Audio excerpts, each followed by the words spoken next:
এই মুহূর্তের সবচেয়ে বড় খবর এইচডি লাইভ 24/7-এ।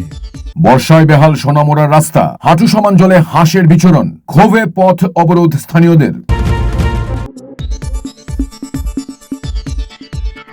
আপনারা দেখছেন এইচডি লাইভ 24/7। নরক এইচডি লাইভ 24/7। বর্ষা এলেই সোনামুড়া শহরের বিভিন্ন রাস্তাঘাটের বেহাল চিত্র যেন নিত্যদিনের বাস্তবতা।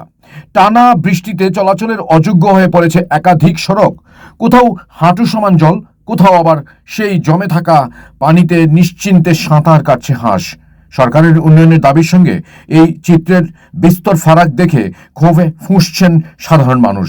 অনেকেই ব্যঙ্গ করে বলছেন, রাস্তা নয় যেন ছোট্ট জলাশয়। রবিবার ছুটির দিনে এই ক্ষোভ বিস্ফোরিত হয় সোনামুড়া নগর পঞ্চায়েত এলাকার ঠাকুরমুড়া দোকান চৌমুহনীতে। দীর্ঘদিন ধরে রাস্তার বেহাল দশা ও জলাবদ্ধতার প্রতিবাদে স্থানীয় বাসিন্দারা রাস্তা অবরোধে সামিল হন। অন্তত 6 মাস হইব আমরা বাড়ির সামনে বসে একটা ড্রেন দিব, কখনো কোনো ড্রেনের কাজ হয়েছে না। আমরা আড়ু সমান জলে দিয়ে বাড়ি যান লাগে, আর একটু বৃষ্টি হলে বাড়ি ঘর যাইয়া বন্যা বাসা যায়।